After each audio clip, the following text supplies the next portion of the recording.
Bueno, hablábamos fuera de cámara de los medios de comunicación y de su presencia modificada ahora en Internet, porque como te decía, como les decía, yo leo la prensa porque me la ofrecen, ¿verdad? O sea, yo estoy trabajando en mis cosas y de repente para descansar me voy a distraer un rato en las redes sociales, ¿no? Y de repente en las redes sociales, pues hay quien comparte artículos, de repente algún título me despierta curiosidad.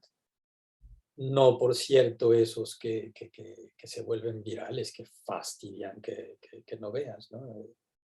Estos de los payasos esos que están en estos 2, 3 días, todo el mundo dando su comentario sobre eso, ¿no? Eso fastidia, ¿no? Pero de repente ves alguna noticia que dices, ah, caray, ¿no? Y en fin, entras a ver. Eh, con lo cual ya hay una especie de reducción fenomenológica de la prensa, ¿verdad? O sea, no es que yo vaya al puesto de periódicos a buscar la prensa que yo he decidido leer por alguna actitud sistemática, ni que vaya tampoco a la hemeroteca, sino que por los azares de Google y de Facebook en fin, depende de en qué redes haya caído uno, ¿verdad? Los algoritmos, dicen, ¿no? O sea, los algoritmos o el azar te ponen delante esas notas que tú decides si les prestas o no les prestas atención. Y me decías tú que hay todavía en la Academia Mexicana una actitud de respeto, de prestigio, sí, de respeto, ¿no? De prensa, de, de alguna prensa tradicional tipo El País, no sé, La Jornada en México, si seguirá siendo un periódico de referencia para los colegas, ¿no? Y es ahí donde yo te decía, bueno, es que no están al corriente, ¿no? Porque el fenómeno contemporáneo, masivo, eh, constatado generalmente por todos los observadores en los años previos a esta crisis pandémica que también es una crisis eh, de información, ¿no? Una crisis cultural, mediática, etcétera, etcétera, es que precisamente todos esos medios habían perdido prácticamente toda credibilidad. En mi caso, personalmente, para mí, a mí no me merecen ninguna. O sea, son despreciables. Si revisan el curioso, la persona curiosa que revise mis trabajos, verá cómo en mis trabajos de hace años hay mucha presencia de France Culture, por ejemplo, ¿no? que eso me acompañaba desde mis años de estudiante y aprendí muchas cosas yo en France Culture, pero esta propia radio cultural financiada por el gobierno de la República Francesa, que en los primeros años de este siglo y los últimos del siglo pasado era buenísima, ahora está en una decadencia verdaderamente atroz. Ya, o sea, yo antes tengo un amigo francés que se dedica a la política, que se refería al programa L'Esprit Public, que ponían en Francia los domingos después de la misa de las 10 de la mañana, ¿no? Los domingos había una emisión de los judíos, una emisión de los musulmanes, creo que no era el domingo, ¿no? Pero los domingos los judíos, tampoco recuerdo si los judíos tenían el domingo, pero tenían los masones tenían su, su emisión, los protestantes, no sé, cada mes, cada 15 días, la misa católica a las 10 de la mañana y a las 11 de la mañana estaba l'Esprit Public con pues editorialistas, historiadores, economistas, gente de primerísimo nivel, el historiador Max Gallo, Jean-Claude Casanova, un analista político económico de primer nivel, hay otros que ahora no me vienen a la mente, que analizaban la actualidad. Y entonces mi amigo François Bunet, que también se dedica todavía a la política, decía, es la messe civique, ¿no? La misa cívica a la que asistía. Luego, poco a poco, todo esto lo coordinaba Philippe Muret. No, Philippe, se me fue el nombre, se me cruzó con Muret. Philippe Meyer. Esto lo coordinaba Philippe Meyer. Y eso poco a poco se fue degradando, tuvo invitados de menor calibre en los años posteriores, hasta que al final lo corrieron a él y y aquello se volvió ya un asunto de estricta propaganda, donde lo único que escuchas es a apologistas de la versión oficial, políticamente correcta, etcétera, etcétera. Entonces eso ya es algo verdaderamente ininteresante. Y ese fenómeno que se ve en l'esprit public, en misiones como el esprit public, se ve en general en todo el medio, en toda la radio. Y yo no soy un observador en fin, no consumo yo tanto medios a otros niveles, pero hasta donde alcanzo a ver por mi propia cuenta y hasta donde los observadores hacen análisis que puedo recoger, pues es algo que ha ido sucediendo también a todos los niveles, ¿no? Es Hollywood de nuevo, ¿no? O sea, Hollywood hacía basura, pues más o menos utilizable, ¿no? Pero cada vez esa basura es más deleznable, ¿no? O sea, ahora mismo es absolutamente indigno que alguien pierda su tiempo ocupándose de lo que hace Hollywood, ¿no? O sea, no tienes otra cosa que hacer, ¿no? Entonces, bueno, esa es un poco la situación en la que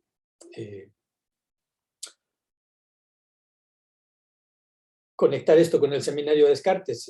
Es una pregunta que tú planteabas en nuestra última sesión y que coincide con, ahora que estoy preparando para enviarlo a alguna editorial, cuanto antes, mi libro El espectro de un virus, donde recojo los trabajos que este par de años he dedicado más directamente a analizar la actualidad relativa a la pandemia, revisando, ampliando el texto más reciente que ya he mencionado varias veces.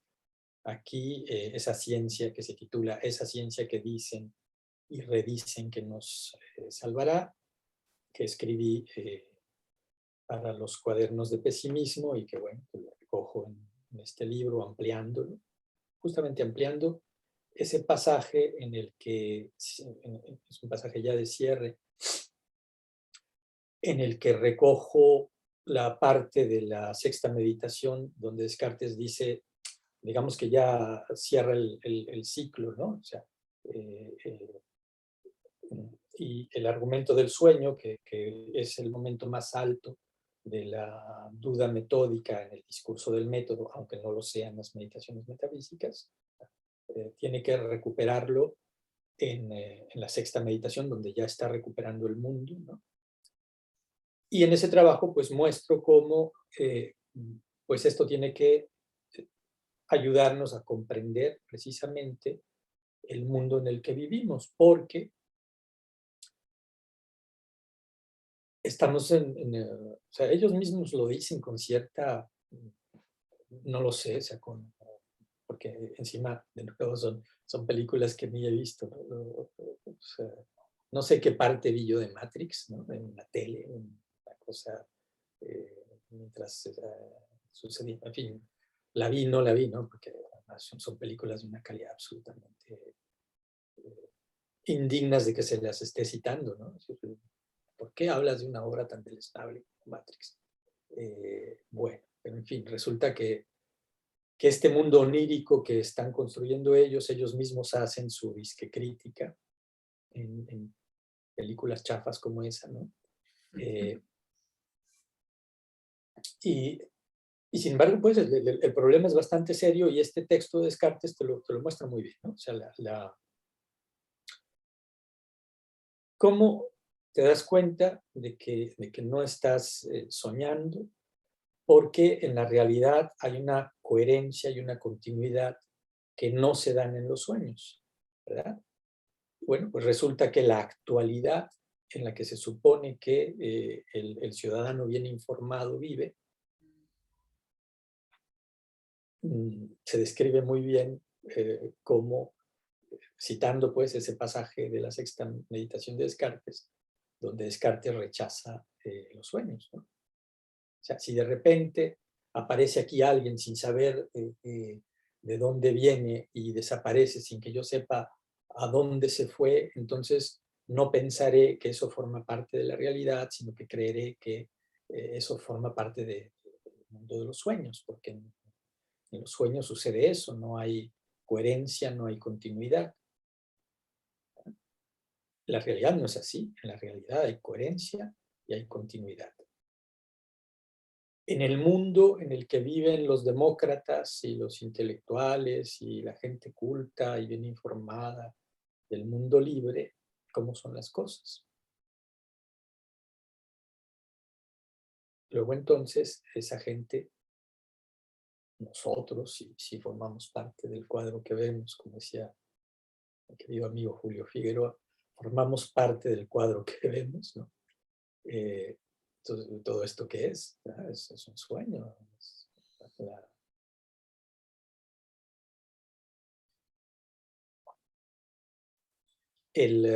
A propósito de pestes, ¿no? ¿Cuál era? El ébola, ¿no? Esa peste tan espantosa que hace 4 años tenía todo el mundo asustado, ¿no? O el SIDA, o el SIDA, ese, ¿no? o el SIDA, ¿no? Esas enfermedades dejaron de existir, ya no son una amenaza, ¿no? O ahora mismo, que dicen muchas personas, ¿no? Muy bien, está la guerra esta de Putin contra Ucrania, contra Occidente en Ucrania, ¿no? Se podría decir. ¿Y qué pasa con las otras guerras? ¿No? Las otras guerras no existen. O sea, sí. Pero más allá, pues, de un ejercicio de medios alternativos, que también es un poco el peligro, ¿no? El medio alternativo o el crítico del sistema, ¿no? Se queda de alguna manera también prisionero del sistema. Y lo que hay que hacer es una crítica filosófica, una crítica más sistemática, más radical, que nos permita encontrar pues un criterio de verdad y una norma de acción, ¿no? Y bueno, en fin, la conexión interesante acá era pues precisamente ver cómo un ejercicio aparentemente meramente erudito, ¿no? Como estudiar un clásico de la historia de la filosofía, como las meditaciones metafísicas, se nos revela como el propio discurso del método propone, pues como algo que en realidad nos va a ayudar a mejor plantarnos en la realidad. ¿Cómo ven? Bueno, yo tengo 2 comentarios, ¿no? Pero voy a empezar con esto y ya lo relaciono con Descartes, porque yo le quería decir que lo interesante de, por ejemplo, de estos intelectuales o de esta gente que se dice muy culta, preparada, cuando, por ejemplo, se le cuestiona todo lo que dicen los medios oficiales, dice, no, pues la ciencia lo dice y ya, y por lo menos tú estás ahí experimentando, no, o sea, te ponen, por ejemplo, referencias de medios que comprueban que supuestamente lo que dice el medio oficial es lo correcto. Es decir, seguimos pues, bailando como ellos quieren que bailemos, ¿no? Este es otro, y lo quiero conectar con una pregunta que quería hacer la sesión pasada y se la hago, porque, por ejemplo, si hablamos, por ejemplo, que el centro de la filosofía de Descartes es Dios. ¿Por qué? Porque Dios es el que me da a mí el criterio de, podemos decir el criterio de verdad. ¿En qué sentido? En que es porque Dios no me puede engañar que yo puedo conectar mis capacidades cognitivas con la realidad, ¿no? Por ejemplo, hace unos días yo tuve un seminario de Nietzsche y en ese seminario vemos que, por ejemplo, para Nietzsche la relación entre la realidad y las capacidades cognitivas no existen, ¿no? O sea, porque en el fundamento, en fin, el fundamento en el fondo metafísico es, como Dios no existe, pues no hay no hay una garantía, ¿no? O sea, estamos atrapados en esto. Entonces, esa es una, y yo veo que aquí estamos manejando dos vías, ¿no? De entender esto. Una es este mundo de ensueño que nos pintan los intelectuales, etcétera, que nos adormecen el entendimiento. Y por otro lado, por ejemplo, en Descartes, que pues va a la misma línea, ¿no? Nos da este criterio de verdad, que al fin y al cabo Dios no nos puede engañar. Yo creo que el asunto de esto se entrelaza muy bien. ¿En qué sentido? En que nuestro fondo metafísico no existe. Es decir, ¿en qué estamos parados? Nuestra civilización, ¿en qué está parada? No podemos decir que está en el nihilismo, ¿no?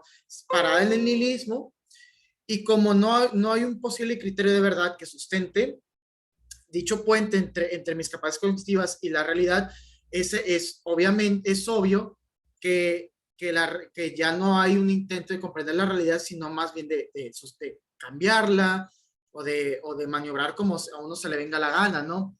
Entonces, yo aquí también, y siendo yéndonos un poquito más también a la obra de Descartes, es a mí me quedaba mucha duda porque ya estuvimos varias sesiones hablando de que si la filosofía tiene como fundamento el ser, que tiene que tener la filosofía como fundamento, ¿no? Yo caí en la cuenta que si partimos del ser, no es un lugar seguro. No estamos seguros si partimos del ser, porque al fin, cabo, los que se nos presenta como ser, como lo que es, ¿qué me garantiza que se me presenta como es, verdad? Ejemplo, o sea, cambio de Descartes, ya va algo más profundo, es decir, vale, o sea, si yo digo, el ser es como empieza la filosofía, pues sí, pero ¿quién te garantiza que lo que tú llamas ser es lo que tú estás, qué es lo que realmente es, como se presenta? Entonces Descartes está yendo a la raíz, es lo interesante, tengo yo la capacidad cognitiva para relacionar mi mente, o bueno, no, perdón, mis capacidades cognitivas con la realidad. Al fin y al cabo, lo que está en el fondo es, si existe Dios, sí, yo puedo conocer la realidad. Si no existe, es obvio que no. O sea, tengo un cerebro de renacuajo que no sirve más que para la sobrevivencia. Entonces, realmente la filosofía sí tiene, Descartes lo que nos está diciendo también en el fondo es que el principal problema de la filosofía es Dios. Y obviamente yo también he comenzado poco, y uno lo ve, por ejemplo, en la historia de la filosofía, cuando se deja esa base metafísica, este, la distancia entre nuestras capacidades cognitivas y la realidad se va alejando, ¿no? Y es obvio que vamos a vivir en este mundo, o sea, es obvio, o sea, no, esta idolatría de la razón que nos prometía la mejor comprensión de la realidad, no es cierto.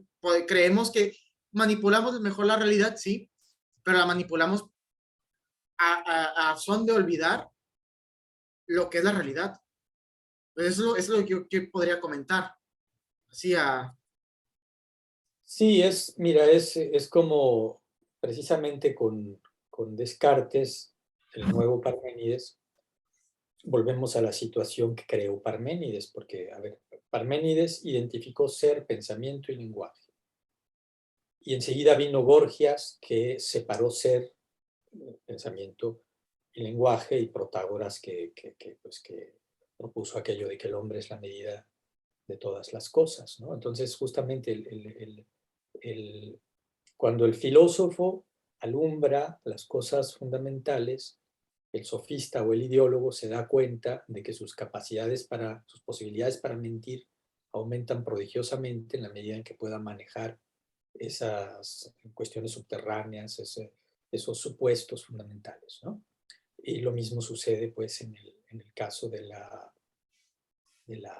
reinicio de la revolución cartesiana. O sea, es verdad que esta nueva filosofía le da a los ideólogos un montón de recursos para crear esta situación nihilista en la que cada vez estamos entrando con mayor eh, peligro, o sea, más radicalmente, y que es como, no sé, como remolino, un maelstrom que nos va devorando, ¿no? Que se va haciendo más grande y nos va devorando, ¿no? En el fragmento de mi libro que les envié, pues hablo de este asunto precisamente de los indicadores, ¿no? O sea, o sea, vean cómo en las empresas, en las universidades y en los gobiernos, la realidad está ya ignorada y lo que les importa son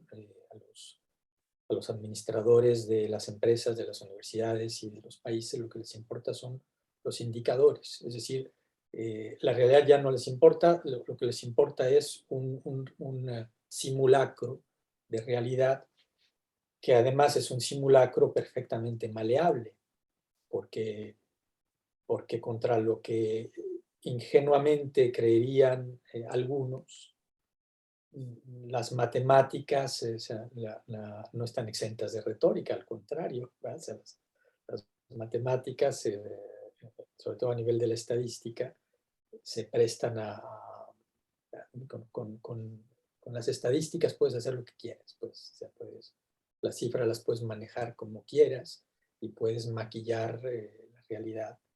De hecho, ¿a qué se dedican muchos contadores sino a maquillar las cuentas, ¿no? Eh, entonces todo esto nos va arrojando pues a un mundo eh, ficticio y nos aleja del mundo real.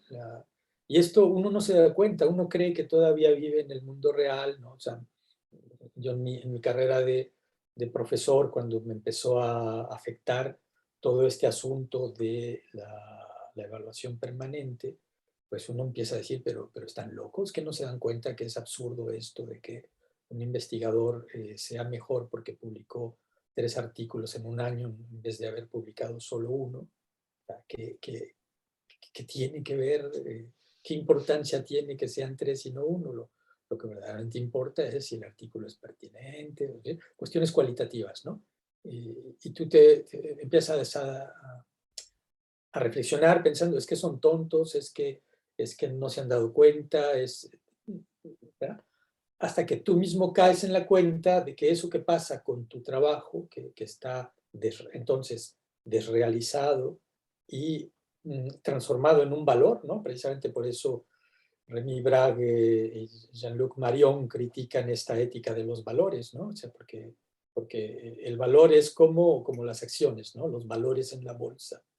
¿Ya? Entonces, precisamente caes en la cuenta de que tu trabajo intelectual, de que tu trabajo académico se ha transformado en eso, en un valor bursátil cuyo valor es simplemente su apariencia. Y su apariencia, pues en esa retórica comercial, en esa retórica bursátil, pues, de las cifras, ¿no? Y entonces ves cómo van llegando los rankings y cómo los países y las instituciones se entregan jubilosos a este asunto de los rankings, que además pues tienen toda su seducción, ¿no? De que a ti individualmente te rankean a tu nivel para que tú te sientas, en fin, desde las calificaciones que uno recibía como estudiante, ¿no? En los exámenes, ¿no? Hasta, por ejemplo, el Facebook que está jugando a eso. El Facebook te dice, esta publicación tuya tiene tantos likes, tantas visitas, tantas, etcétera, etcétera, ¿no? Entonces, si se fijan, a todos los niveles, esta realidad virtual y engañosa, absolutamente mentirosa, ¿no? Eh, mm, porque además está falseada, ¿no? O sea, uno lo ve en algunos casos, creo que en este nuestro no es el caso, ¿no? Pero yo he participado en otros eventos con video en Facebook, donde ves que en unas cuantas horas ves que hay miles de visualizaciones y tú dices, bueno, pues estos están contabilizando a cualquiera que pasó el dedo por ahí como una visualización, ¿no? ¿Verdad? Entonces eso es absolutamente falso, absolutamente engañoso, sin siquiera ponerse uno a pensar en cosas más mentirosas o más mendaces que esas. ¿Verdad? O sea, si nosotros comparamos lo que sucede por ejemplo, con este fenómeno en Internet, con lo que sucede en las evaluaciones del trabajo de un profesor, que en realidad lo que es la copia de lo que sucede con el trabajo de un empleado de una fábrica o de un empleado de una empresa, de un gran hotel, etcétera, etcétera, ¿no? Con ¿cómo se llamaba esto? Las evaluaciones de los países mismos, ¿no? O sea, las notas de los países respecto de las cuales se determina qué interés tienen que pagar por los préstamos, etcétera, etcétera. O sea, nos vamos a dar cuenta cómo, y luego si nos damos cuenta de que ya no hay dinero real, o sea, de que el mundo está funcionando no con dinero real, sino con un dinero ficticio, cuyos valores son absolutamente relativos, en el peor sentido de la palabra. Entonces ya iremos cayendo realmente en qué diantres es eso del nihilismo, ¿no? O sea, cada vez estamos más metidos en eso, en una ficción que nos domina, que nos atrapa, que nos determina y que devora la realidad, ¿no? La devora, pues, un poco como en Solaris, se me viene una imagen de Solaris de Tarkovsky, ¿no? Para citar a alguien decente, ¿no? A que todos estos niñatos, ¿no? O sea, todas estas referencias de niñatos, de basura de Hollywood, ¿no? O sea, antes estaban con su Star Wars, Dios bendito, o sea, o sea, esa porquería pueril se vuelve referencia, ¿no?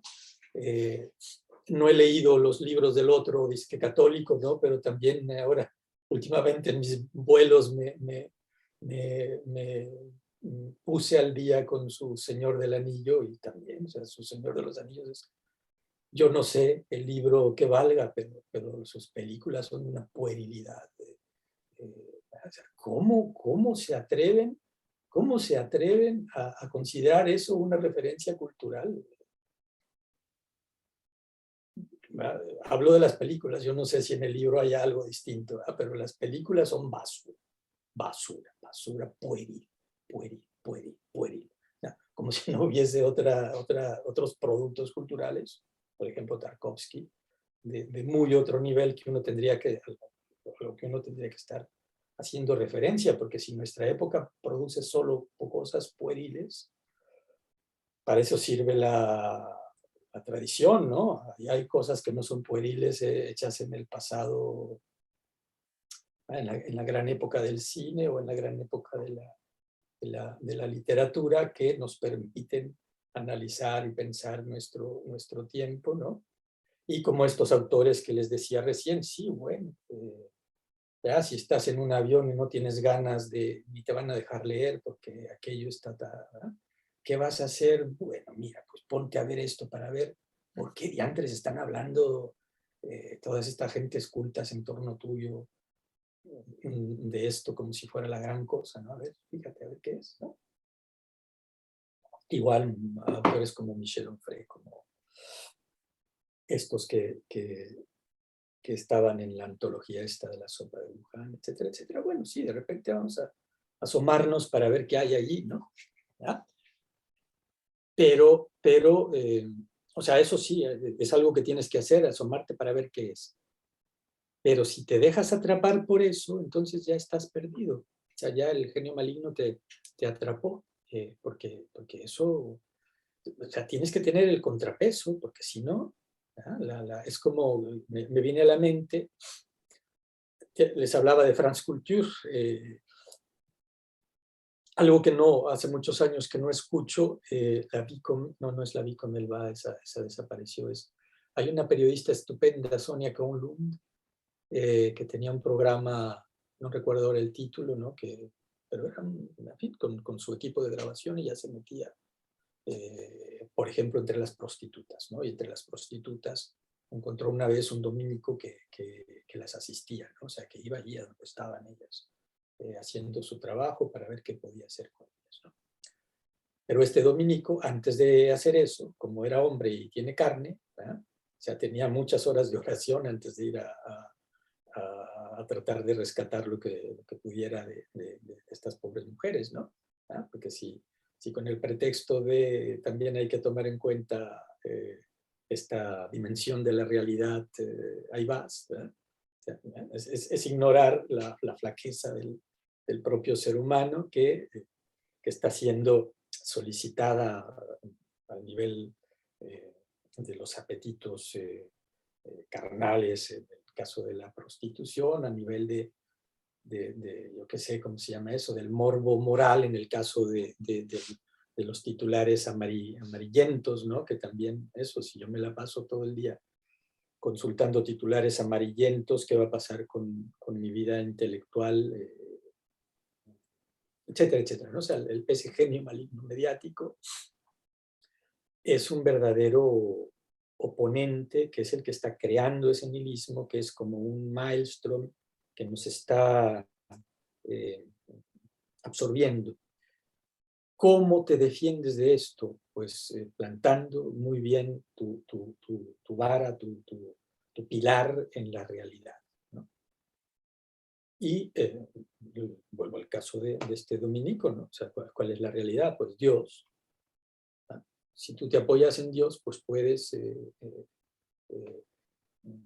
enfrentar incluso esta ficción de la carne, ¿no? Que es el, las calles llenas de estas pobres mujeres, ¿no? Y de estos pobres hombres, porque ¿verdad? Hay una miseria sexual que diría Octavio Paz, que está siendo explotada y donde hay una miseria de los dos lados, no solamente hay miseria del lado de las prostitutas, también hay miseria del lado de los clientes. En fin, ahí hay una situación precisamente muy ficticia, muy falsa, ¿no?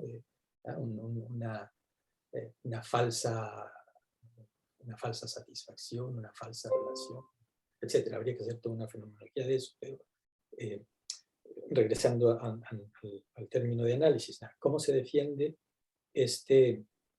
cómo se defendía? Pues no sé si seguirá. Hace muchos años que escuché este reportaje, ¿no? ¿Cómo se defiende a alguien en la situación de este dominico? Teniendo una vida espiritual bien fuerte, ¿no? Es decir, teniendo un verdadero anclaje en la verdadera realidad que es Dios, ¿no? Y a su vez, cómo el intelectual contemporáneo, el universitario contemporáneo, el investigador actual puede relacionarse con este genio maligno mediático, insisto, en mi metáfora, sin que éste lo devore, solamente si tiene una vida cultural, una vida intelectual, asimismo, y una vida espiritual, por supuesto, también, bien anclada, sólida, ¿no? ¿Cómo ven? Pero también, no sé, porque no, por ejemplo, hay un campesino, un obrero que no tiene una vida intelectual y fue inclusive, hay una anécdota, no recuerdo de ese señor un español, que decía que los pastores de los Pirineos eran las personas más inteligentes que él había conocido, ¿no? Quizá, no, ¿a qué se refiere esto una vida intelectual fuerte? Porque uno nota, por ejemplo, que la gente que vive fuera de esta cuestión mediática, etcétera, tiene mejor relación con la realidad que los que van a la universidad. ¿Me explico? Claro, bueno, pero en este caso, pues abramos los trabajos y los días de Hesíodo y empecemos a leer. ¿Eh? ¿Qué saber es el que pone en verso Hesíodo allí? Dice Descartes, es un saber del cuarto grado del conocimiento, es como una conversación, no con cualquier hombre, sino con los hombres escogidos, más cultos, de su tiempo y de otros tiempos, y que está bien organizada esa conversación, ¿verdad? Entonces es como si sistematizaras tus conversaciones con un campesino, con un marinero, etcétera, etcétera, ¿no? Entonces, la propia alta cultura, en este caso Hesíodo, te está diciendo que de ninguna manera es despreciable el saber de un campesino o de un marinero o de cualesquiera oficio, pues, de cualquier persona que tenga un contacto serio, maduro, con la realidad, ¿no?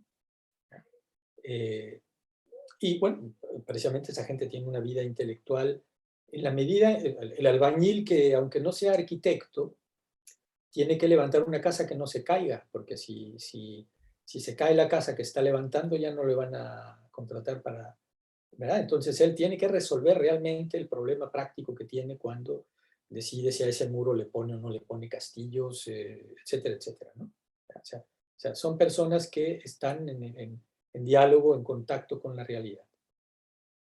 Y entonces, de nuevo, nuestra cultura nihilista es una cultura parásita, donde la sanción de la realidad se posterga, se posterga, se posterga. Y, por ejemplo, un financiero que no hace nada, que no produce ninguna riqueza, de la noche a la mañana en sus juegos de casino puede apoderarse de riquezas absolutamente inconmensurables, ¿no? Y luego también de la noche a la mañana puede perderlas, como sucedió en 2008, o como se destapó en 2008, en la crisis de 2008, ¿no? Y asimismo, si tú estás en el sistema, tú puedes dejarte llevar hasta los niveles más altos y volverte presidente de la República, o qué sé yo, ¿no? Secretario de esto, secretario de aquello otro, siendo una perfecta nulidad, o más modestamente puedes ser un investigador, un profesor universitario ya, una, hasta un médico, ¿no? Siendo hasta un médico, siendo una perfecta nulidad que hace operaciones que no son necesarias, etcétera, etcétera, ¿no? O sea, también se crea pues esta cultura que en su apartarse de la realidad se va apartando. Me viene a la mente el comentario de un dentista de estos tradicionales, ¿no? De estos que tienen su propio consultorio, ¿no? Que comentando ahí con su aprendiz o su ayudante, lo que fuera, ¿no? La joven dentista que estaba con él, ¿no? Le comentaba el caso de una persona que traía un implante que fue a que se lo terminara de poner él, porque en estas cadenas clínicas odontológicas había ido a que se las pusieran los tornillos esos, ¿no? Y que un día lo atendía uno, otro día era otra persona, y que nunca había continuidad, ¿no? Y que finalmente había decidido pues, romper con ese sistema y había ido con este dentista, pero que ese dentista pues no tenía la rosca, o sea, no conocía, pues no tenía contacto, no tenía la manera de conseguirle la pieza que embonaba con lo que le habían eh, implantado, ¿no? Y esto coincide un poco con, creo que aquí mismo en el seminario comentábamos eso, ¿no? Con esta imposibilidad que como profesor me fui dando cuenta que tenía de acompañar a los estudiantes, precisamente porque se daba la movilidad famosa, ¿no? Entonces, lo que hay ahora es como una especie de sopa de ajedrez, de dominó, ¿no? O sea, a la hora de la sopa. O sea, se mueven todas las fichas, y entonces precisamente nadie puede anclar las cosas en la realidad, ¿no? O sea, y todo el sistema está hecho para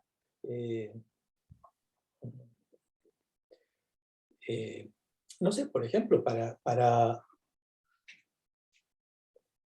un gran jaque que le han puesto a la calidad en las universidades, en aras de la cantidad, son las exigencias de la eficiencia terminal, ¿no? Que es como haberle torcido el brazo por detrás a la academia.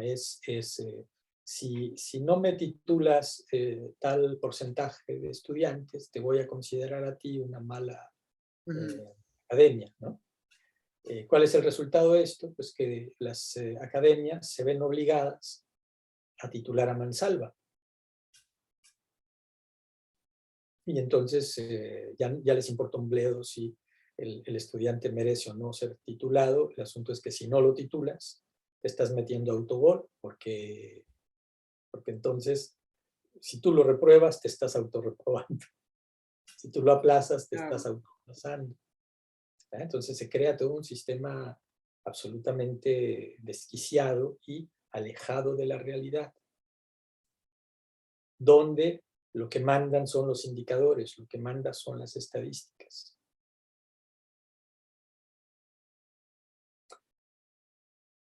Y entonces, ¿cómo te escapas de todo esto? Pues con un sentido de la realidad. Y volviendo a lo que tú preguntabas, ¿cómo no va a tener sentido de la realidad un campesino? Un marinero. Bueno, con subvenciones también. O sea, hasta los campesinos están ya destruyéndolos, subvencionando el campo, porque entonces el propio campesino, en lugar de tratar de obtener buenas cosechas, lo que va a tratar de obtener son buenos indicadores. Entonces entramos en una gran licuadora que está expandiendo el nihilismo a todos los niveles. El asunto es que, bueno, eso es ir contra el muro, eso es suicida, evidentemente, a todos los niveles, ¿no? Es una pesadilla compartida que no puede acabar sino mal.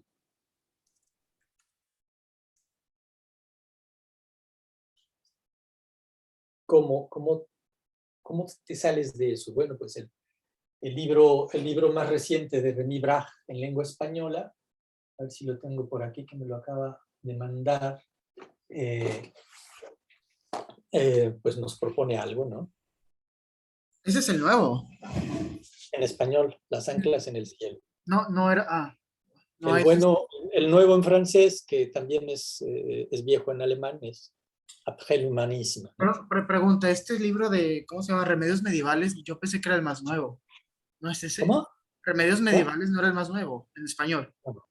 No, yo pensé que era el Ah, nuevo. bueno, no sé, pero en español, pues el más reciente En que acaba de español. llegar, Ajá. es Las anclas en el cielo, aunque bueno, es un libro de hace, no sé, unos 8 años. Pero Ah, bueno, esto conecta con lo que estamos viendo, ¿no? sí.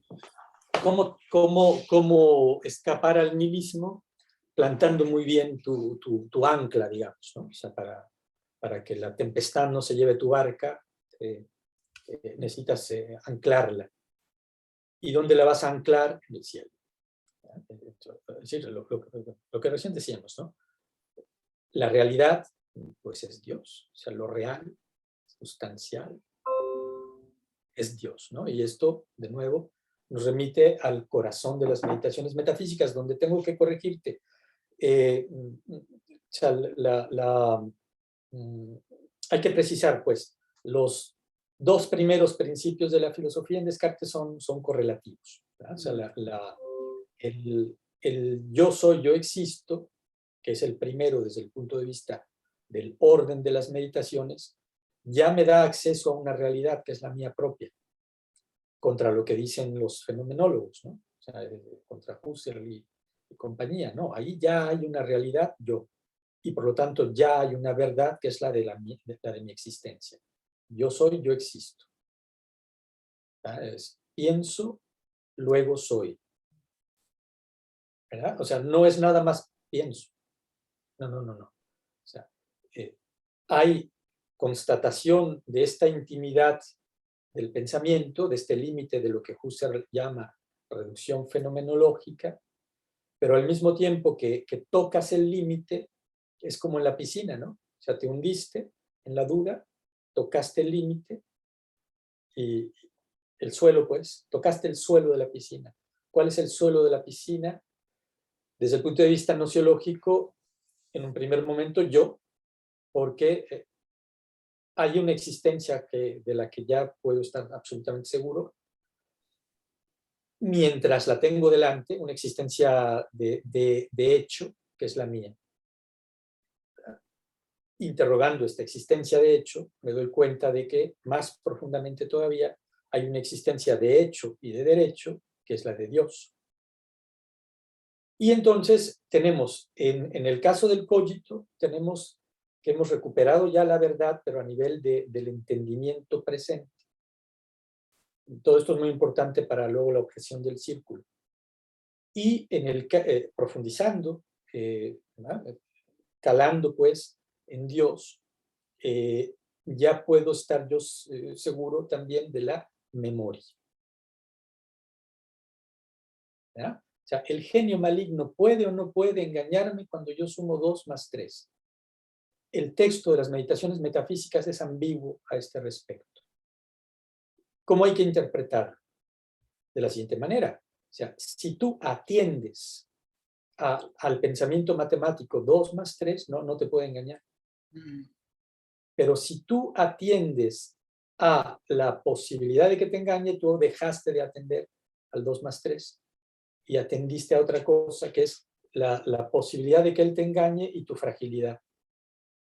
Y entonces ya dudas no de que no del pensamiento claro y distinto, inmediato, presente de 2 más 3, sino de tu recuerdo de que eso es claro y distinto y que se impone de suyo.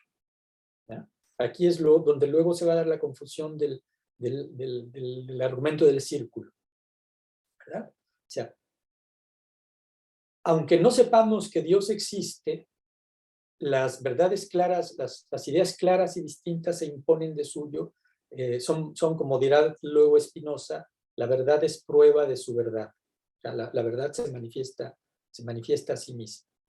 ¿Verdad?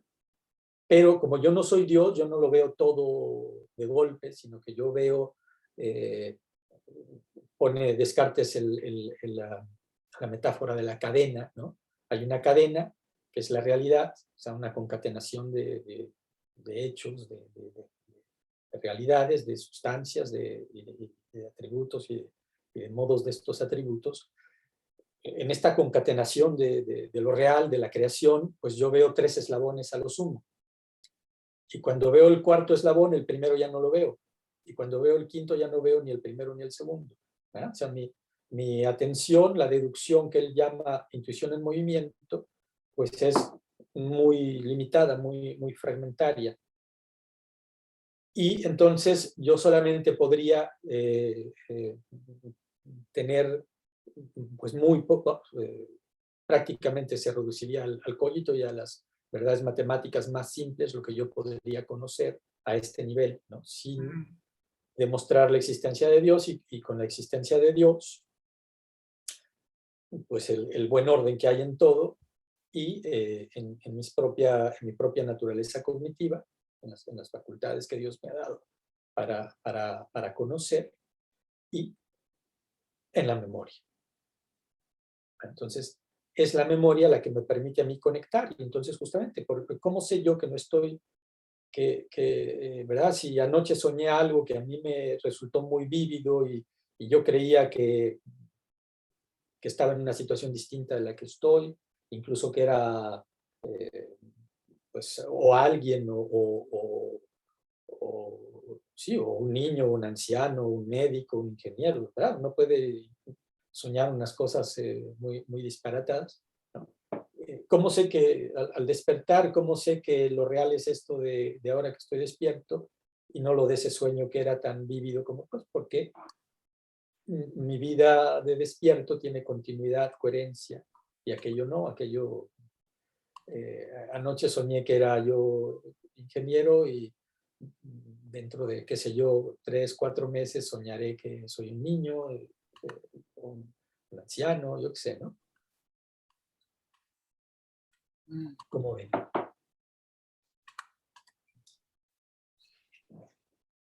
Podría, bueno, podría, es que no me quedó muy claro algo.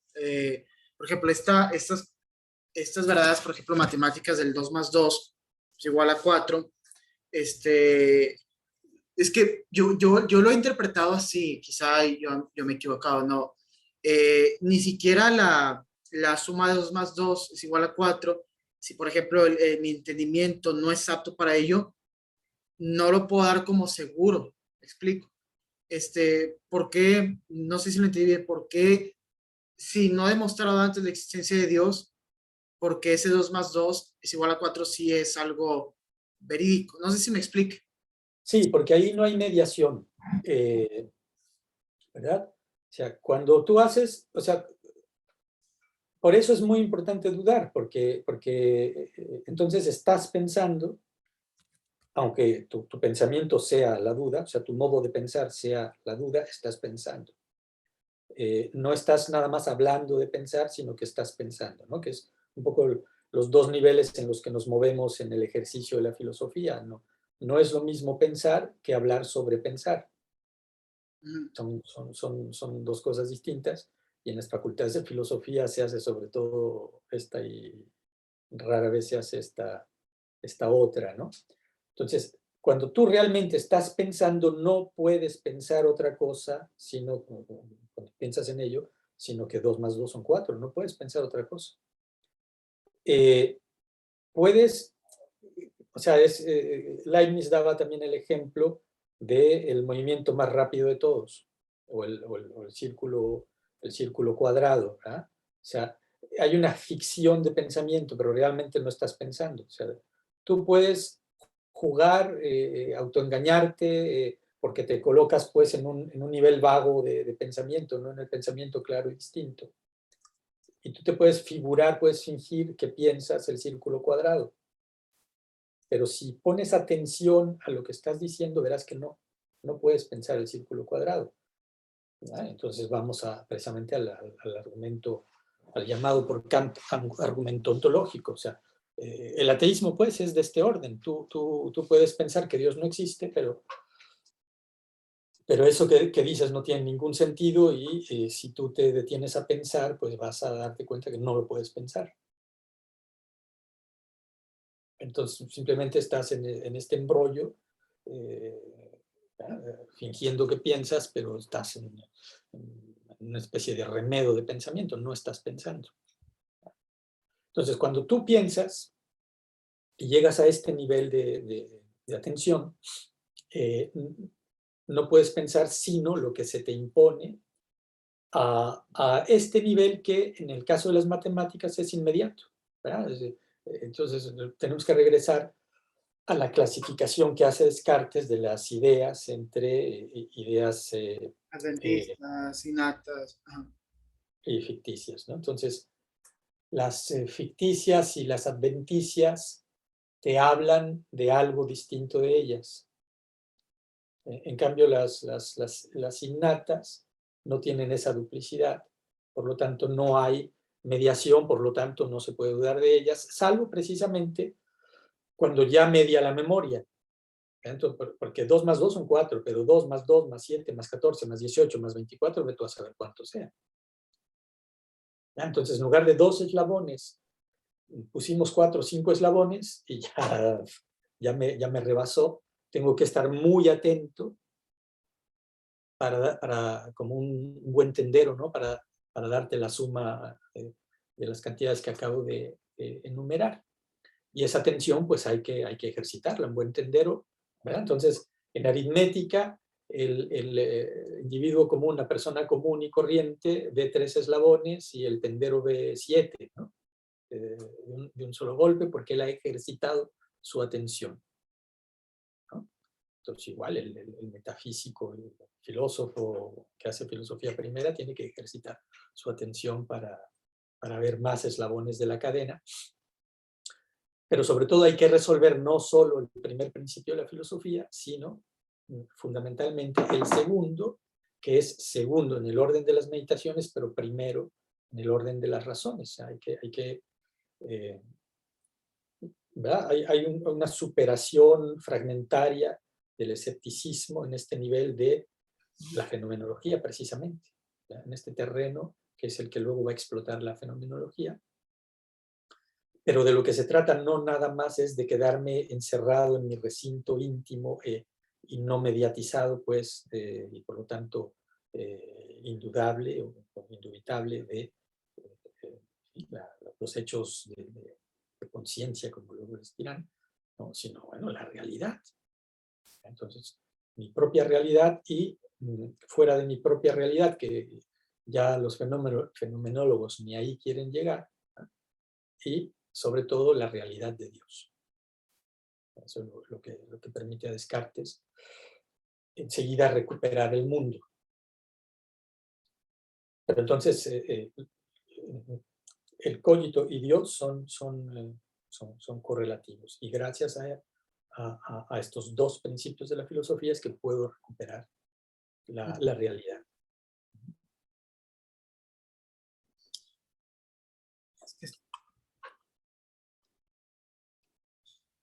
Estoy buscando una cita.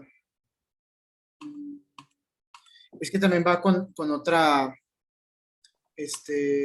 observación que yo he querido hacer. No, es que estoy buscando una cita de un libro de Ratzinger, precisamente sobre San Agustín, sobre su refutación a los escépticos. Y ahorita lo encuentro, pero igual podemos profundizar ese tema, porque cuando Descartes trata de vencer a los escépticos, hemos hablado que el Dios que está en el fondo de Descartes es el Dios bíblico, ¿no? No sé si, sí, ¿verdad? Fondo.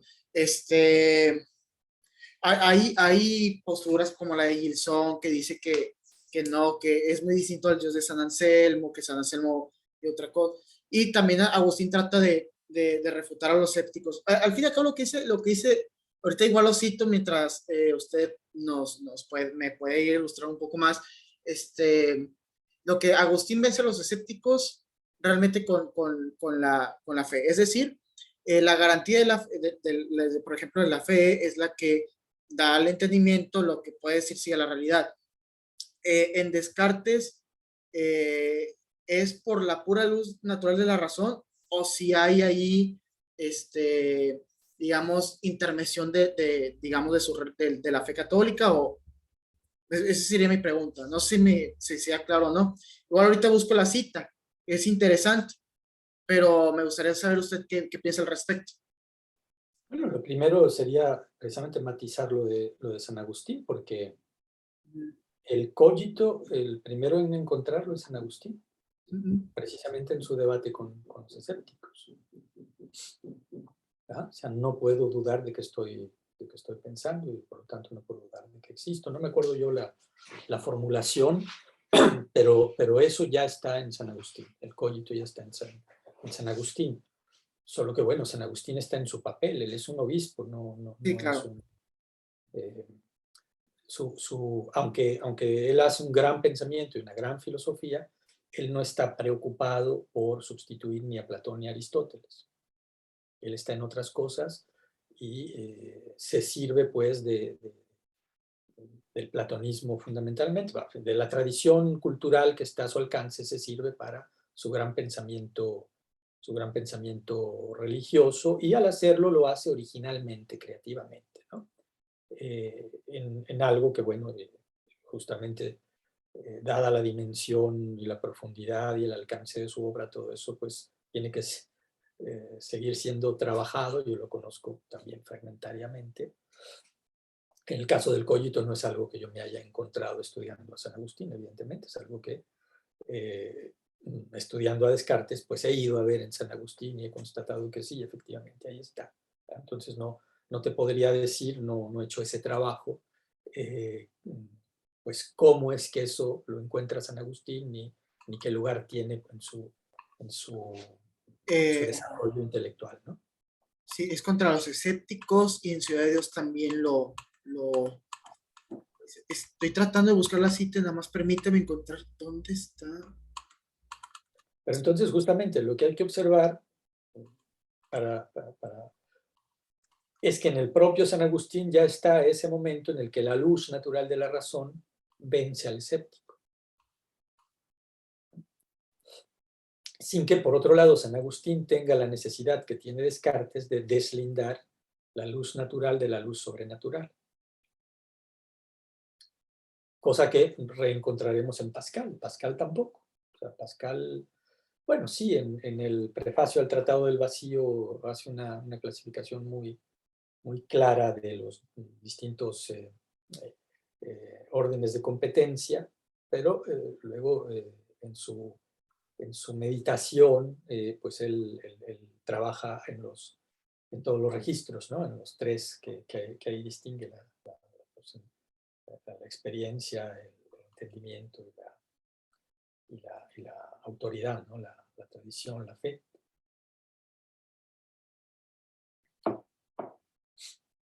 Y en cambio, Descartes, aunque es cristiano y aunque, como te acabo de responder, que sí, que no, que el Dios de Descartes es el Dios bíblico, precisamente en la carta a los decanos y doctores de la Sagrada Facultad de Teología de París, dice, bueno, pero esto tengo que mostrártelo con la luz natural de la razón, no te lo voy a Claro. mostrar citas de la Biblia, porque ese no es mi papel. ¿Verdad? Entonces, digamos que ese es otro capítulo, es el capítulo de la historia de las ideas, ¿no? De decir, bueno, pues ese Dios creador que me deja a mí en la condición de una existencia radicalmente contingente, que depende absolutamente de él, que por lo tanto yo no puedo considerarme a mí mismo una sustancia en el mismo sentido que lo considero a él, etcétera, ¿no? Eso evidentemente está en continuidad con la revelación cristiana, está en continuidad con el Dios creador del Génesis, pero esto Descartes te lo va a mostrar en el estricto terreno de la luz natural de la razón.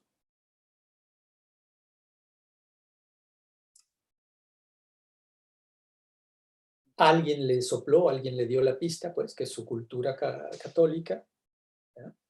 Pero eso lo fundamentó, lo reencontró en el nivel de la luz natural de la razón.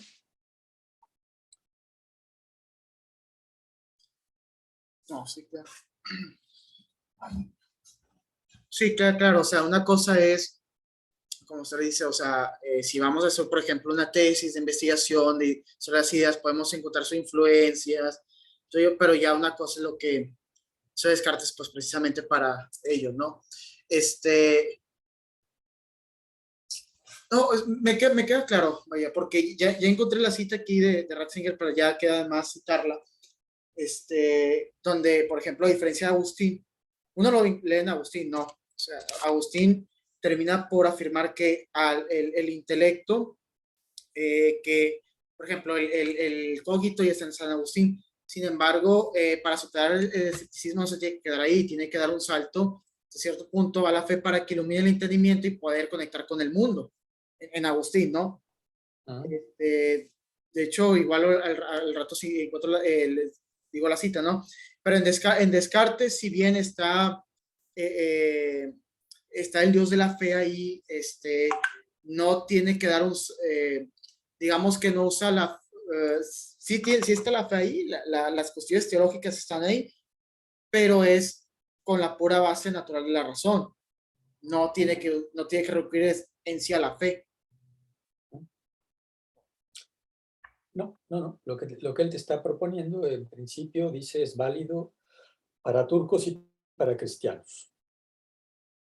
En principio, ya luego justamente habrá que ver si el turco quiere hacer la duda metódica, ¿no? E incluso el cristiano, porque como hemos visto hay un montón de cristianos que no quieren hacer la duda metódica, ¿verdad?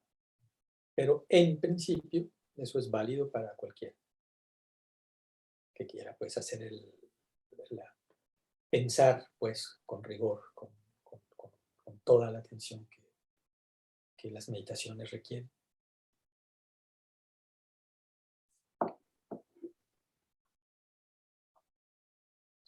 ¿Cómo ven? Y ahora, por ejemplo, para el salto al mundo, ¿no? Bueno, no sé si alguien quiera decir algo, pero ya hablé mucho, pero ya es mi última, ¿no? Para saltar al mundo, por ejemplo, uno nota en las meditaciones que Descartes no se plantea la posibilidad de la existencia de Dios. Primero, tratemos de la existencia de Dios. ¿Por qué en el mundo sí se plantea antes su posibilidad, antes que demostrar la existencia del mundo? Porque quizá el Dios es más evidente, de por sí es evidente, o sea, se impone en el entendimiento, ¿no? Pero el ser no lo es, podemos decir, el ser, ¿no? Bueno, ya me contesté, ya me contesté, sí, pero si cuando yo estoy en el mundo, el mundo, que es una sustancia que es esta res extensa, ya ahí en sí ya no podemos hablar de sustancias tipo aristotélicas, o sea, por ejemplo, la sustancia de la silla, no, o sea, son modos nada más de una sola sustancia, que me permite a mí no andar multiplicando al ser muchas veces, ¿no? Pero bueno, ese sería un pequeño comentario que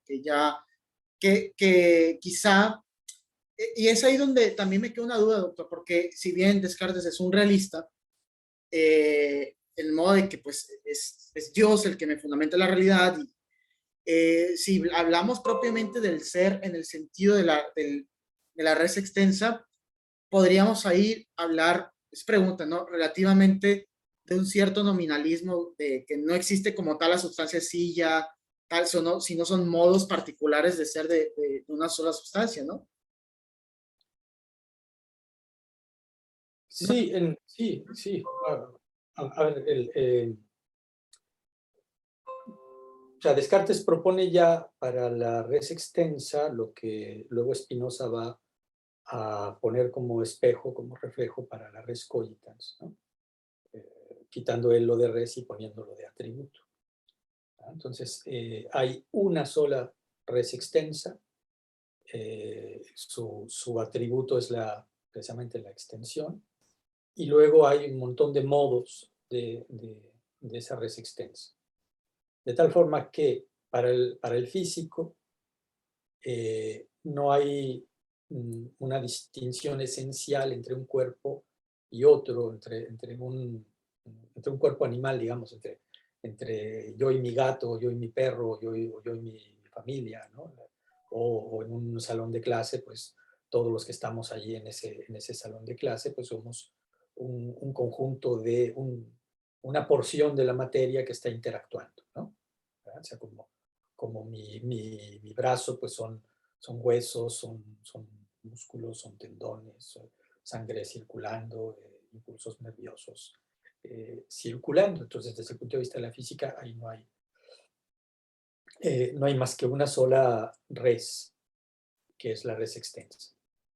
Luego, en cambio, en el pensamiento, en la persona, pues, no en los animales en principio, sino en la persona, y no que Descartes demuestre que las bestias no tienen alma, sino que vuelve la hipótesis más o menos innecesaria desde su punto de vista de físico, digamos, ¿no? Porque el movimiento de los animales, incluido yo, incluido mi animal, incluido mi autómata, que va a decir luego Pascal, en principio puede ser explicado causal mecánicamente, ¿verdad? Si los seres humanos somos capaces en el siglo XVI, en el siglo XVII, dice Descartes, de llenar los jardines de los ricos, de los reyes, de los poderosos, de ingeniosos autómatas que tú le echas el agua y entonces la estatua se mueve, o los relojes de Estrasburgo, ¿no? Va a dar mediodía y todo el mundo está ahí amontonado para ver cómo salen los muñequitos y no me acuerdo qué pasa a mediodía, pero hay un momento en el que sale la muerte, eso será en la tarde, ¿no? En fin, hay una serie de autómatas muy ingeniosos, muy bien elaborados. El reloj de Estrasburgo sigue atrayendo la atención hoy mismo de los turistas, ¿no? Entonces dice Descartes, bueno, si el hombre es capaz de hacer eso, imagínense lo que es capaz de hacer Dios. O sea, Dios es capaz de hacer unos autómatas perfectísimos que si le falta agua, pues vaya y busque agua y con su lengua se hidrate, etcétera, etcétera, ¿no? En principio, o sea, él no ha demostrado y no está en condiciones de demostrar absolutamente que los animales no tengan alma, ¿no? Explicando nada más el movimiento mecánico, perdón que lo interrumpa, el movimiento mecánico de los cuerpos. O sea, no, Exacto. porque hay unas tesis de que dicen, no, es que Descartes es el que ha llevado a, digamos, este maltrato animal porque les niega el alma, cuando no es cierto. O sea, no, totalmente de acuerdo. Él simplemente es haciendo una tesis, podríamos decirla, fisiológica del movimiento de los cuerpos, pero no le interesa demostrar si tienen alma o no. Más bien es que ya no está tocando el tema del alma aristotélica, ¿no? O sea, Sí, ese es el punto. El asunto es que él se ha movido de nivel. O sea, el realismo ingenuo, es lo que al final él va a rescatar y lo va a poner en su lugar. O sea, no es que él refute el mundo aristotélico tomista, no lo refuta, lo reubica. Y filosóficamente hablando, profundiza, se mete a un nivel en el que ese pensamiento no cala, pues. Y lo que sí hace es que deja más o menos en la condición de hipótesis obsoleta el alma aristotélica y en esa profundización encuentra otra alma, que es la res cogitans, ¿verdad? En la quinta parte del discurso del método nos da la pista fundamental aquí. O sea, cuando descubro yo otra alma, como la mía, o sea, que es una res cogitans, una sustancia análoga a la de Dios, pero en el orden del pensamiento, y que, a diferencia de la sustancia extensa, en este caso, es plural. ¿Por qué sé que es plural? Porque la res cogitans es fundamentalmente libre, ¿ya? Que es allí donde yo propongo el paralelismo entre Descartes y Calderón. Antes incluso que el cogito, hay algo fundamentalmente primario que encuentra Descartes en las meditaciones metafísicas, es su propia libertad, ¿verdad? Porque es su libertad la que le permite hacer la duda metódica. O sea, la libertad está supuesta en todo momento.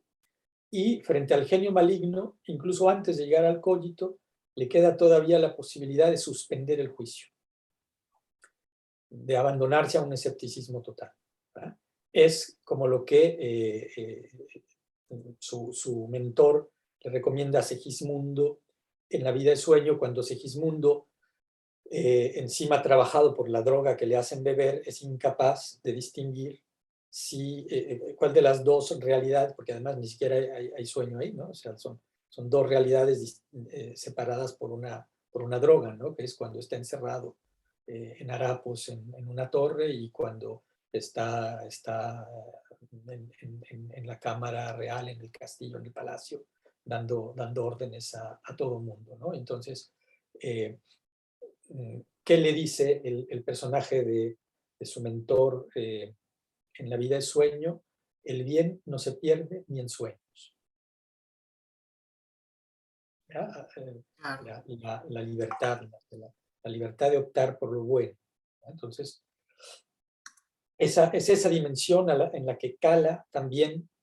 Entonces, Descartes no sería el primero, ¿no? Habría que ver esta cultura jesuítica, es lo que me hace pensar a mí esta comunidad de pensamiento entre estos dos contemporáneos, Descartes y Calderón, ¿no? Que habría que profundizar pues, en San Ignacio en todo el pensamiento jesuítico, ¿no? El cristianismo en general, remontarse incluso a San Agustín, todo esto habría que hacerlo, pero por lo pronto, estudiando a Descartes, lo que encontramos es que en quinta parte del discurso del método dice claramente, yo soy libre, es allí donde yo más me parezco a Dios, donde Dios ha dejado más claramente su impronta en mi libertad, que es la causa del error, porque mi entendimiento es finito, mientras que mi voluntad es completa, prácticamente completa como la suya, como la de Dios, mientras que mi entendimiento es absolutamente incomparable con el de Dios, ¿verdad? ¿Cómo sé yo que no soy el único ser personal que anda por aquí?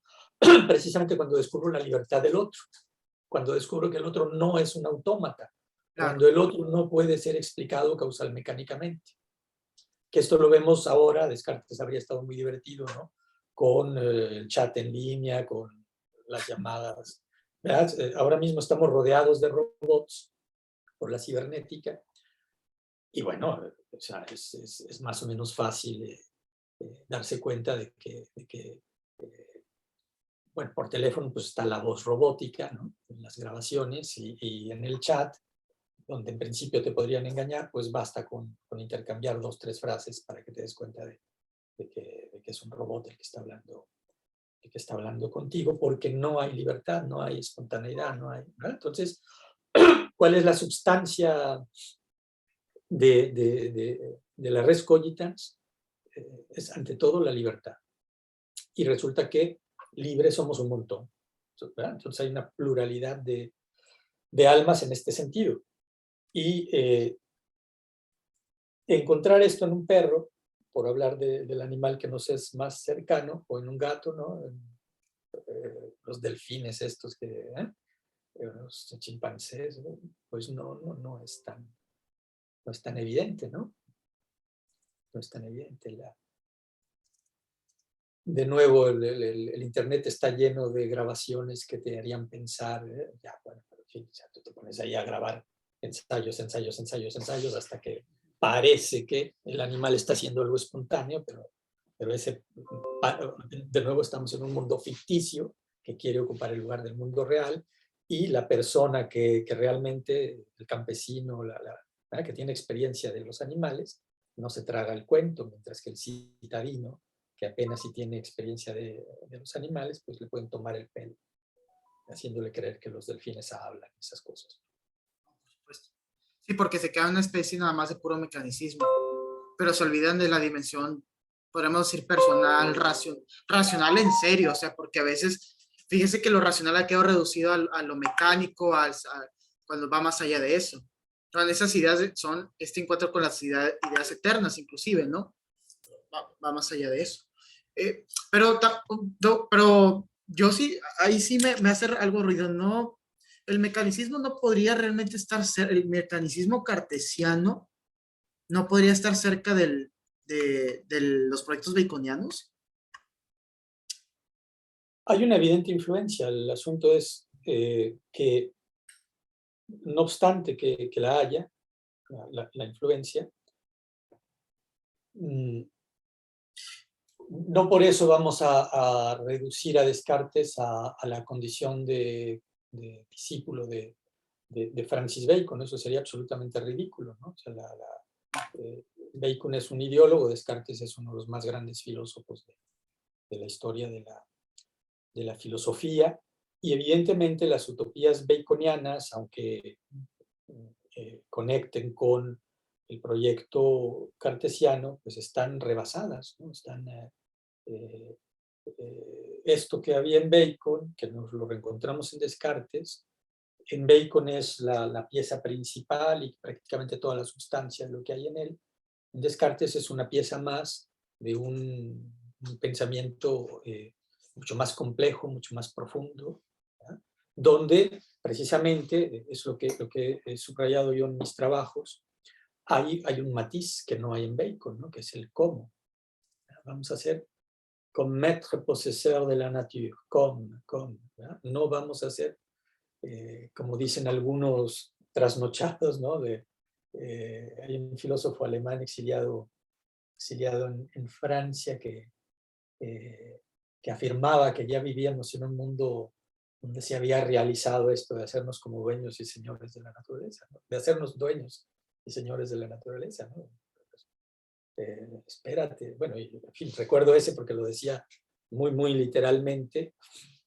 Hay un montón de otros que lo asumen, o que están ahora con sueños también de nuevo absolutamente ridículos, ¿no? Como estos que dicen que te van a hacer inmortales con los chips en el cerebro, porque van a, como en una memoria USB, ¿no?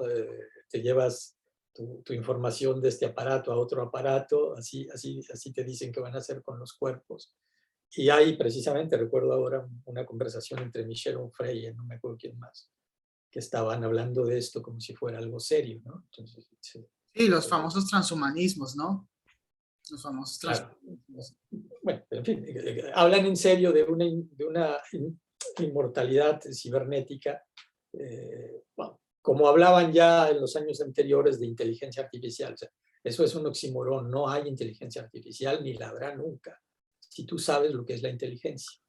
Exactamente, de acuerdo, totalmente de acuerdo. Nunca la va a haber, y nunca va a haber, o sea, una inmortalidad de ese tipo es absolutamente ridícula, eso ni siquiera es inteligible, ¿no? O sea, es un sueño guajiro del orden de esos correos en los que te dicen que te ganaste la lotería de Inglaterra, ¿no? Cuando ni siquiera sabes cómo es un billete de lotería inglés, ¿no? Yo nunca lo he visto en mi vida, y esa lotería me la he ganado cientos de veces desde que hay correo electrónico, ¿no? Es ridículo. Pues quizá a lo mejor sí ganó, ¿no? Pues Sí, sí, buenas tardes, buenas tardes. doctor. Aquí me gustaría hacer un comentario y yo creo que también es algo importante, pues justo lo que había mencionado antes Raúl, ¿verdad? Que en la modernidad pues se ha reducido lo racional a lo mecánico y yo creo que esto es, pues yo creo que un paso, bueno, pues más bien un desvío importante en la tradición moderna, que pues es la tradición angloamericana, ¿verdad? Es cuando pues se decide reducir la conciencia, lo racional, a las funciones cerebrales, ¿verdad? Y es ahí cuando pues llega esto del determinismo del psicoanálisis, la gente que cree que puede emular, pues lo que estaban mencionando antes, la inteligencia artificial, que pueden emular la inteligencia con los algoritmos, ¿verdad? Lo cual pues sería algo muy, muy equivocado, ¿verdad? Pero pues eso sería el mayor problema, ¿verdad? La mecanización de lo racional es lo que, esa es la clave, lo que permite esta clase de pensamientos, ¿no? Claro, porque justamente decía uno de nuestros compañeros en alguna de las sesiones anteriores, ¿no? Cuando citando yo a Machado, dije aquello de pensar es deambular de calle en calleja, de calleja en callejón, hasta que encuentras la puerta del campo, ¿no? La salida a la realidad, ¿no? Y él decía, pensar es sopesar, pensar es, con lo cual se inclinaba más que hacia Descartes, pues hacia Leibniz, que es alguien que retoma un poco el estilo de la escolástica, ¿no? Pensar, para Leibniz, pensar es calcular. Si pensar es calcular, bueno, pues una calculadora piensa, pero si pensar es ver, ¿verdad? Es contemplar, es ser consciente de, y encima de ello, sobre todo, tener una actitud libre frente a eso que ves, entonces ya estamos en una dimensión totalmente distinta, que es la que escapa precisamente a estos naturalismos que te dicen que el alma es la forma del cuerpo, o cómo era aquello, es el acto del cuerpo, ¿no? ¿Verdad? O sea, entonces estamos en todas estas posturas que meten al alma en la naturaleza, ¿verdad? Frente a las que precisamente Husserl subrayaba mucho eso, de no, espérate, la conciencia es algo que está fuera de eso, que más bien eso presupone la conciencia, sin calar el propio Husserl lo suficiente, hasta donde yo conozco a Husserl, así no me brincan los discípulos de este, ¿no? Que bueno, sería interesante. Lo verdaderamente nuclear, esencial en la res cogitans no es, no es el pienso, sino el quiero. ¿Verdad? O sea, es la voluntad, pues. Y entonces el propio Descartes no está muy lejos de esta profundización que de él hace el fenomenólogo y teólogo Jean-Luc Marion cuando dice el verdadero fondo de todo es soy amado, ¿verdad? Entonces quiero, amo, sería el equivalente al cogito cartesiano en Marion, ¿verdad? El primer principio de la filosofía. Y luego, como en Descartes hay que profundizar en el existe Dios, en Marion hay que profundizar en el soy amado. Y lo primero es soy amado, ¿no? Lo primero en Descartes es, en las meditaciones metafísicas cartesianas, es existe Dios. Lo primero en la lectura fenomenológica y teológica que Marion hace de todo esto es soy amado.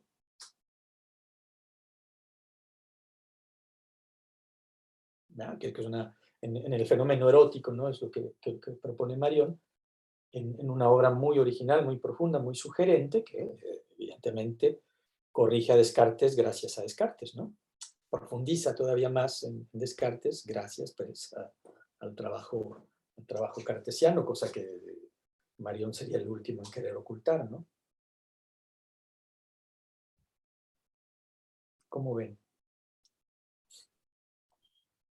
Pues, sí, es esta esta, digamos, podríamos decir tradición que la voluntad es la primicia, ¿no? O sea, al fin y al cabo, lo más parecido que tenemos, si lo pensamos, lo más parecido a que, si hablamos de persona, persona en sí solo Dios, nosotros somos como personas, y lo más parecido que podemos tener es en la voluntad, ¿no? O sea, es en la libertad, y es en lo que más nos parecemos, ¿no?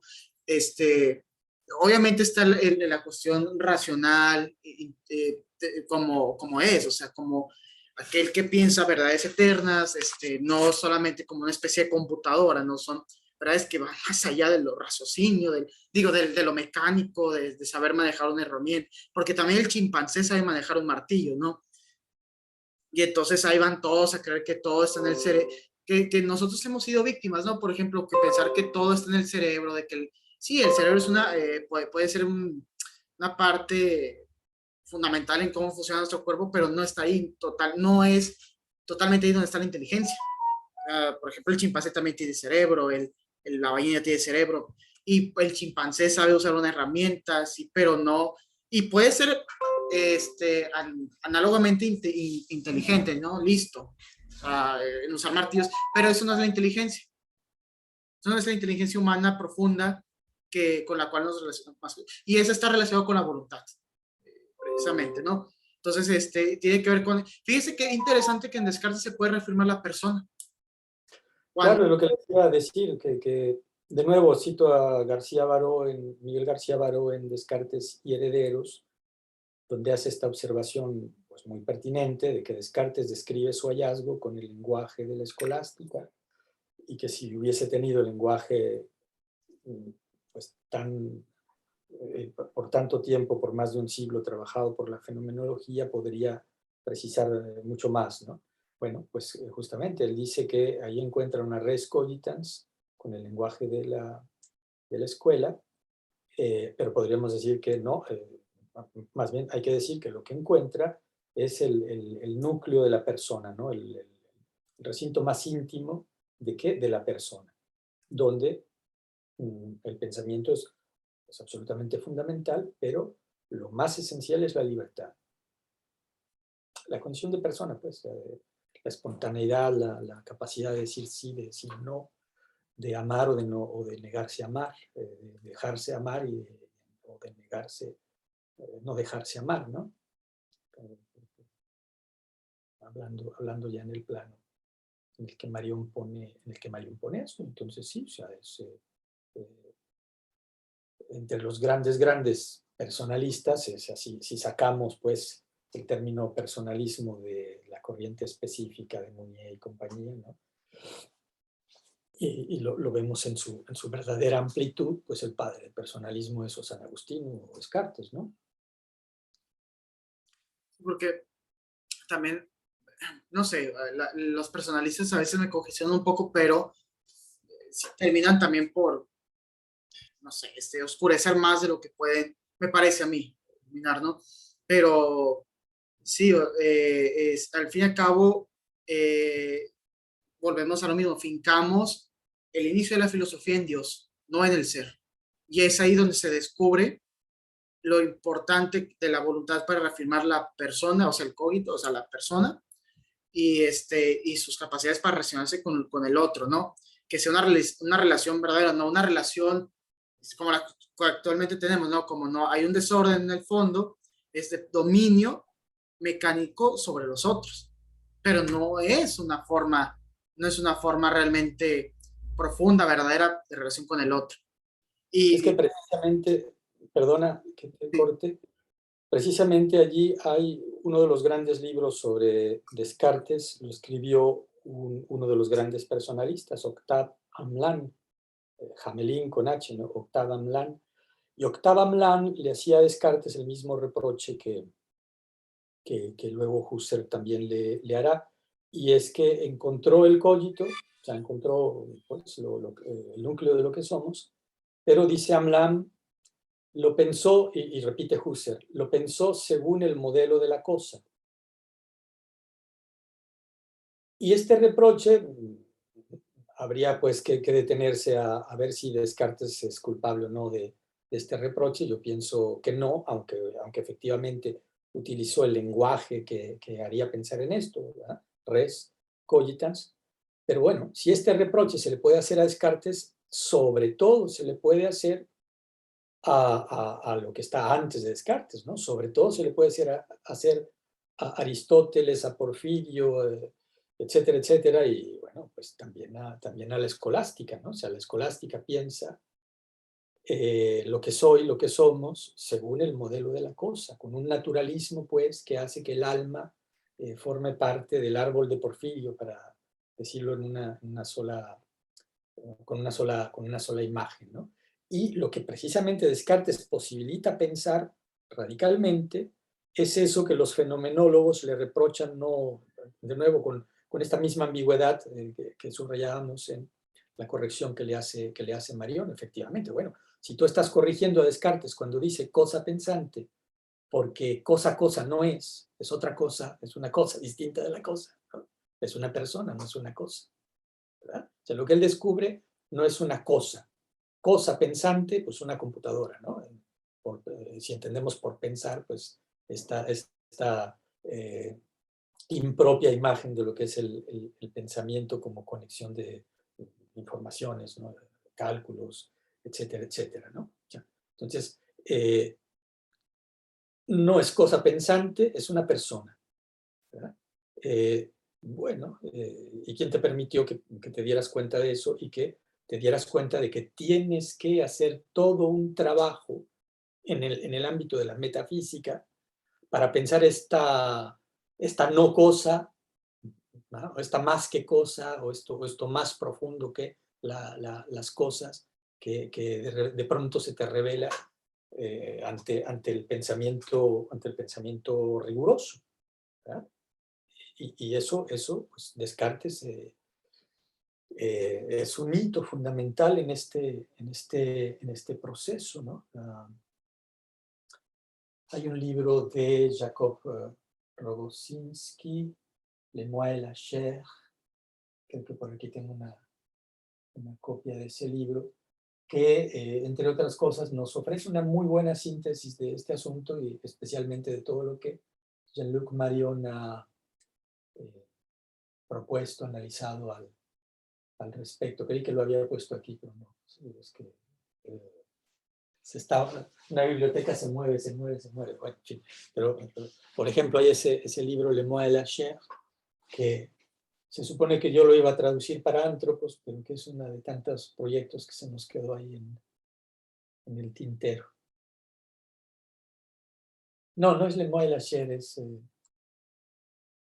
luego les digo, no, tal vez sí. No, ahora mismo no estoy seguro. ¿Verdad? Pero entonces eso, o sea, más allá pues de que de repente haya por ahí en tensión con el existencialismo, un movimiento que se autodenomina personalismo y que sí, que tiene cosas interesantes en torno a Yo y tú de Buber, es un libro muy interesante, ¿no? Pero en fin, detrás de todo esto hay todo este movimiento de revelación de algo que de otro modo que ser, de algo que es distinto de ese ser que estaba conceptualizado, cuyo modelo es el que habían trabajado los griegos, ¿no? Ser en sí, ser en otro, sustancia, accidentes, etcétera, etcétera, ¿no? Y que luego tendrá pues su desviación con este asunto del sujeto. O sea, el sujeto viene a proponernos una cosa que trata que termina secuestrando a la persona, cuando lo que realmente hay que pensar es la persona.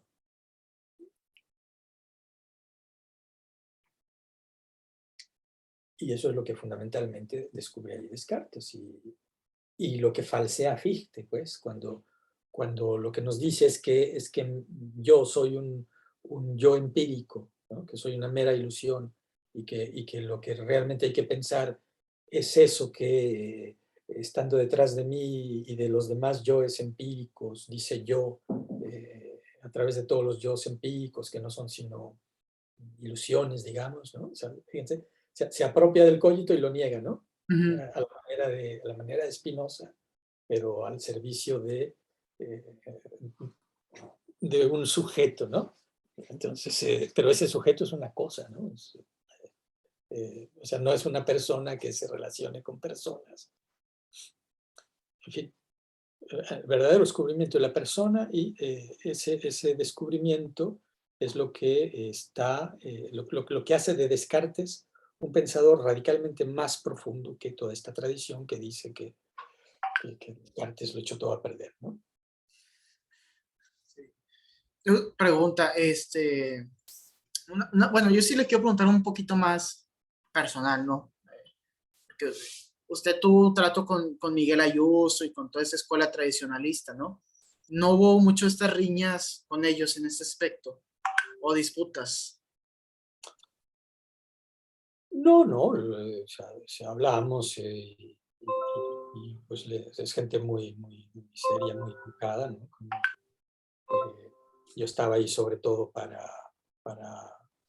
pues, empaparme un poco más de esa tradición a la que ellos pertenecen, de pensamiento político tradicional, que pues, yo por los lugares donde me he formado, eh, pues no la conocía y me parece muy interesante, muy pertinente, ¿no?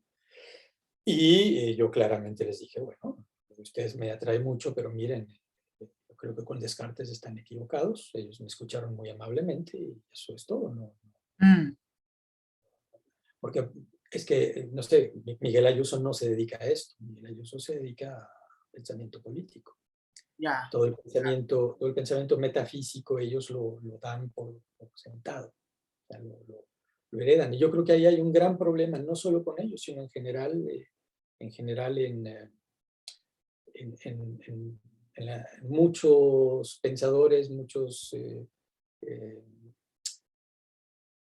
muchos católicos, ¿no? Como hemos visto precisamente en este seminario, hay una gran, sobre todo, hay una relación muy poco eficaz con nuestro tiempo, que podría mejorar mucho si se relativiza su relación con esa... ahora mismo, esta mañana estaba la noticia eh, de este monje español que publicó un libro sobre la hispanidad, un benedictino, ¿no? Mm, Eh, igual, como les decía, ¿no? O sea, yo veo los titulares, esto me parece interesante, le hago clic en Religión y Libertad, creo que vi eso. Y luego, pues, esto me llevó a un video, lo empecé a escuchar, escuché 10 minutos del video. Y de nuevo, este monje benedictino, la misma historia que te lees, por ejemplo, en La Hispanidad como problema de Miguel Ayuso, ¿no? Este resumen de cómo todas estas rupturas de la cristiandad con Lutero, con Occam, etcétera, etcétera, ¿no? Que son muy interesantes, nos dan un esquema muy útil de pensamiento para comprender nuestro tiempo, siempre y cuando también relativicemos eso que ellos están diciendo, porque hay allí una petición de principio que no se les puede conceder. No podemos concederles que los reinos cristianos fueran el reino de Dios. O sea, qué bien que había reinos cristianos, pero esos reinos cristianos no eran el reino de Dios. exacto. Ni era aquello el paraíso que se perdió. ¿De qué estás hablando? ¿No? Y tampoco, por muy grande que sea el pensamiento medieval, por muy grande que sea Santo Tomás, tampoco se le puede conceder encima cuando sabemos que es totalmente dependiente en metafísica, digan lo que digan, es totalmente dependiente en metafísica de Aristóteles y del pensamiento griego. No les podemos conceder esa idea de Santo Tomás como el non plus ultra, pero por Dios, ¿eso qué es? Eso es ignorancia de todo este pensamiento posterior, y que es una ignorancia que en el corazón mismo de la iglesia, en fin, en Ratzinger, no está. O sea, Ratzinger ya estaba en muy otro nivel que este nivel y el propio Juan Pablo II, en la Fides et Ratio, nos libera de este tomismo dogmático. ¿Ya? O sea, se sigue recomendando, se sigue elogiando la filosofía de Santo Tomás, pero mira, esa es una filosofía. El cristianismo no es una filosofía. O sea, yo soy cristiano, católico, apostólico y romano, pero si Santo Tomás quiere, o sea, si los tomistas quieren que yo dé mi acuerdo a alguna de sus posturas, primero tienen que convencer, y no en el terreno de la autoridad, porque en el terreno filosófico yo no admito ninguna autoridad. Demuéstrame, convence. Y además, justamente con estas historias, con estas descripciones de la historia de la filosofía, pues ¿cómo me van a convencer si yo he dedicado toda mi vida a estudiar todo ese periodo? Y entonces yo veo que, mira, sí, no es que estés totalmente equivocado, hay mucho de eso que tú dices, pero no es tan simple como lo estás planteando, ¿no? No es así, no es así. Y lo más gracioso es eso, es que sepultan y condenan a los autores sin leerlos. O un autor tan fundamental como Descartes, no lo han leído. Y difícilmente pueden leerlo porque están, en fin, estos tradicionalistas duros, ¿no? Me preguntaste por Miguel Ayuso, y ya no estoy hablando de Miguel Ayuso, estoy hablando pues, de estos No, tradicionalistas. pero como bien dices, esta escuela es más bien política. Obviamente van a entrar en algunas perspectivas filosóficas, pero no ahí, o sea, por ejemplo, yo los he leído y he notado, por ejemplo, distinciones muy buenas que uno no se encuentra, por ejemplo, la distinción entre Estado e imperio, cuestiones de derecho natural, todo ello, ¿no? Hay Pero, ahí todo un pensamiento que precisamente formaba parte de nuestra tradición y la no tradición o la antitradición liberal nos lo arrebató, ¿verdad? Ellos son muy fueristas, ¿verdad? Y eso del fuero, pues nosotros no entendemos qué es, pero apenas empiezas a leerlos, te das cuenta de que ahí está la clave de por qué en México o en nuestra América no somos países de leyes. ¿Por qué? Porque nuestra cultura jurídica era otra, esa que ellos dicen, esa que ellos están estudiando, esa que ellos te muestran. Esa era intrahistóricamente, como diría Unamuno, nuestra cultura política. Y a nosotros nos hablan de Hobbes, de Rousseau, de Montesquieu, de todo esto, que eso no tiene nada que ver con nosotros. Y que precisamente tú ves cómo la teoría, el pensamiento político, si lo hay, cuando lo hay, que tú ves en las universidades, no tiene prácticamente nada que ver con la realidad jurídica nuestra, ¿no? Y de hecho, bueno, el propio Carranza se quejaba en el documento que hizo para acompañar su constitución de este divorcio que hay entre los mexicanos y sus leyes. ¿Y cómo quieres que estén casados si esas leyes se las imponen unos invasores, ¿no? Y las imponen ahí en unos documentos que ni siquiera son para nosotros, son para las relaciones internacionales, pero no son, en fin, ¿verdad? Entonces hay evidentemente toda una laguna de pensamiento político que llenar acudiendo a estos autores, sin duda, sin duda. Pero a su vez, en general, pues todo este tradicional, hay que recuperar la tradición, incluido Santo Tomás. No es admisible que, como cuando yo estudié en Acatlán, a Santo Tomás te lo pongan junto con Aristóteles en un solo semestre, de tal manera que solamente leímos ese semestre de esencia, ¿no? Y ya, fue todo el Santo Tomás que vimos en la licenciatura en filosofía. Eso es inadmisible. No puede ser, no puede ser. O sea, no, o sea, que en un mundo católico los futuros filósofos, ¿no? O sea, solamente tengan esa embarradita de filosofía tomista, es inadmisible. Hay que recuperar toda esa tradición, sin duda. Pero hay que recuperarla creativamente, ¿no? sí, no, que se pueda discutir y dialogar con ella, no dogmáticamente. Ese asunto. No, y realmente uno, por ejemplo, lo que yo he encontrado más en lo que hemos visto acá, es de que a veces damos por sentado, yo lo daba, yo no hace mucho lo daba, que el ser, o sea, la filosofía es el ser, pero luego te das cuenta que eso no es evidente. No es evidente. Claro, porque hay que preguntar a qué te refieres, ¿no? Sí, por ejemplo, lo mismo, ¿no? Por ejemplo, y también lo que hemos hablado, por ejemplo, de Heidegger. Pues no, el olvido del ser. Sí, pero ¿de qué estás hablando? Por ejemplo, hay gente que, ya me he encontrado varios que me dicen una cosa distinta. Unos me dicen, no, está hablando del ser alemán. No, está hablando no, o sea, me han dado tantas interpretaciones que uno se queda, pues, ¿a dónde voy? Tú vas a Heidegger y no te da no te da una respuesta. Yo, por ejemplo, yo sí soy de los que piensan que habla del ser alemán, pero, pero no, y eso también pasa porque no hay una claridad en su obra, o sea, no es evidente, o sea, todas las del ser, ¿qué es eso? No, pero precisamente, y eso es algo de lo que Rogozhinsky muestra muy bien en el trabajo de Marion, entre Heidegger y Descartes, pues que hay un diálogo ahí profundo, aunque en cierto modo pervertido por la situación política histórica, ¿no? Hay un diálogo profundo entre Descartes, Husserl, Heidegger, que tiene que ver pues con esta pregunta por el modo de ser de esto que es distinto del mero ser, ¿no? La mera cosa, ¿no? Y que todo este rollo del Dasein está en tensión con esto, ¿no? Pero en fin, ese ya es otro, eh, todas las ambigüedades de Heidegger, y ese ya es harina de otro costal, ¿no?